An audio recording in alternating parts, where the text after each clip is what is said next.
Three, four. Hi, I'm Ann Gonzalez, the author of Beloved and the Pepper Tree, and I'm excited to introduce you today to Sheila Delson, who is the owner and operator of Virtual Organizing.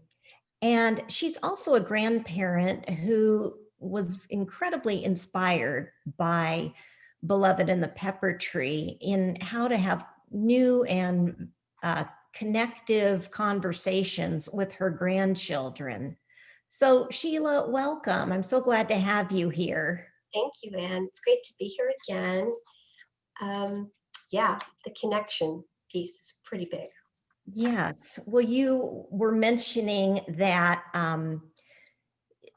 in our previous conversations, how Beloved and the Pepper Tree has brought you and your grandchildren closer, particularly during this COVID time when you're not able to visit your grandchildren as you had planned.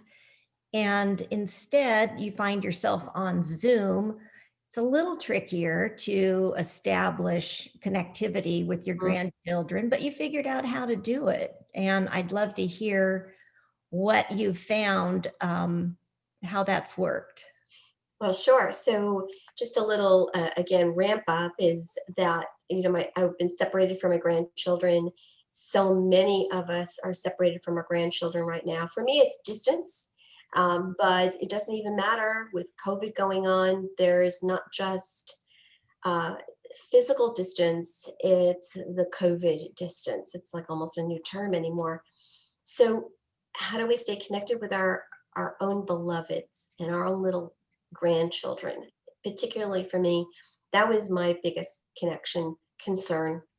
And then, of course, I discovered Beloved in the Pepper Tree, and the whole story and the metaphoric background and the minute pieces.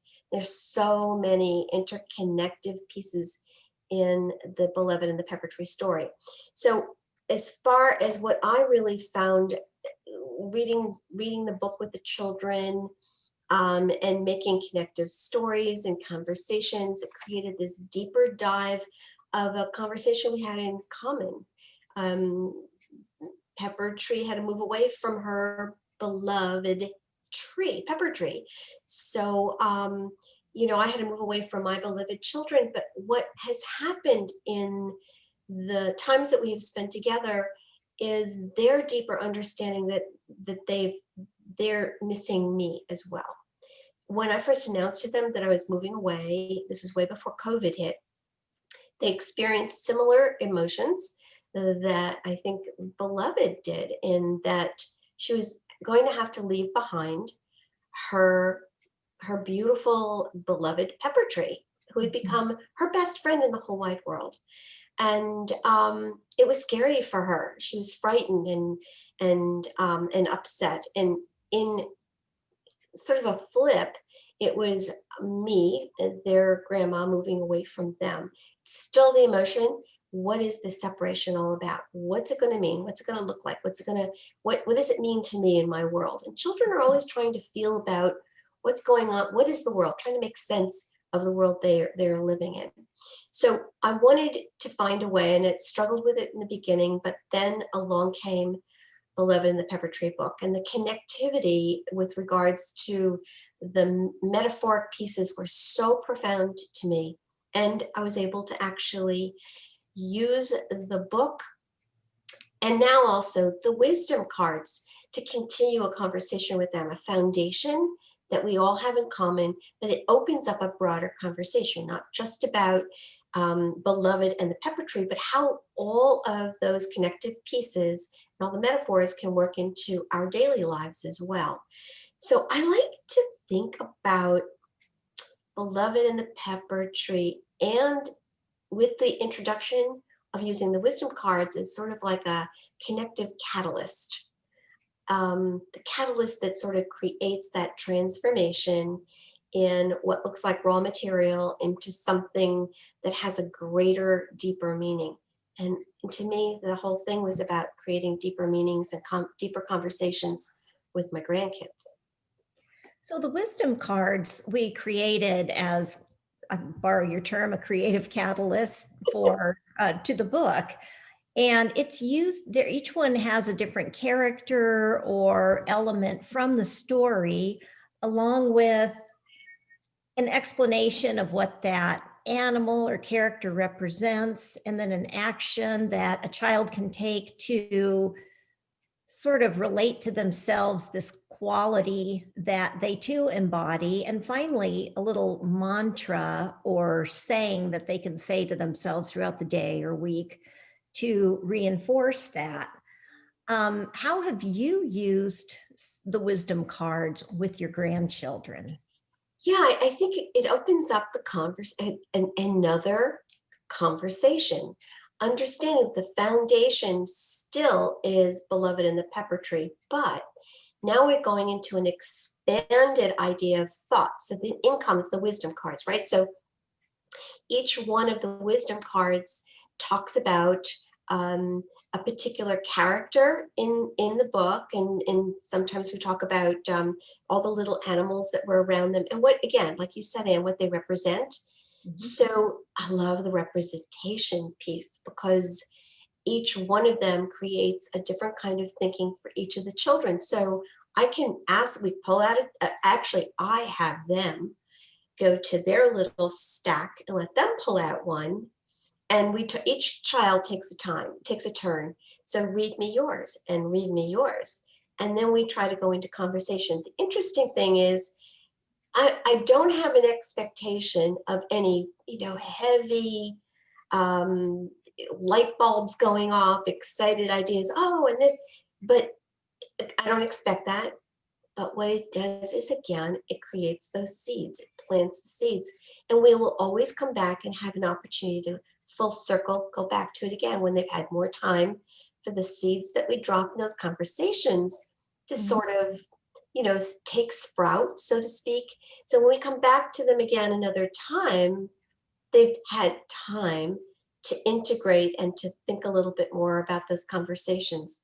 So it's all about a deeper, more meaningful conversation.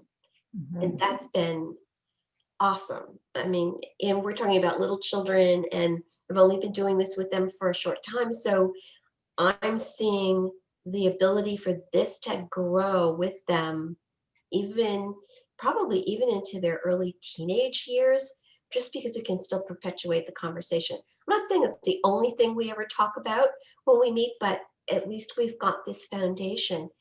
And yeah, it's really exciting. So I love that. Well, thank you so much for sharing how you've used Beloved's wisdom cards to stay connected with your grandkids. And yeah, yeah, it's been fun. It's been, and of course they show up right away. They've got their wisdom cards. We got our cards, and let's see the surprise they're going to pull out. What are we going to talk about today? And yeah, so even see the expectation. They're ready. Mhm. Let's see what little, like another little prize we're going to pull out of our deck of cards today. So it's been so fun. Wonderful. If you want to order Beloved's wisdom cards or a copy of Beloved's the book Beloved in the Pepper Tree, or a grandparents bundle, which includes the book and the wisdom cards and the puzzle and an audio version of the book, you can find those all at www.belovedsclub.com. And again, that's www.belovedsclub.com. There's no apostrophe between the beloved and the S. So I just wanted to mention that. That's great. Sheila, thank So you for, Anne, can I just jump in 1 second? I just want to, the grandparents bundle. It when I first discovered Beloved, there we didn't have the grandparents bundle. So right now, that's the, if you're a grandparent that's interested in doing this with your grandchildren, get the bundle. Um, Everything comes at once. You can get it's a higher kickstart, and just a really big encouragement. It's worth it. It's just so easy, and it's easy. It's easy. Just thank saying. you. Okay. Well, thank you. And in our Thank next you. conversation, we're going to look a little bit into how your connectivity actually has some powerful brain science behind it. Absolutely. Look Very forward to it. okay. Thank you, Anne. Bye for now. Bye bye.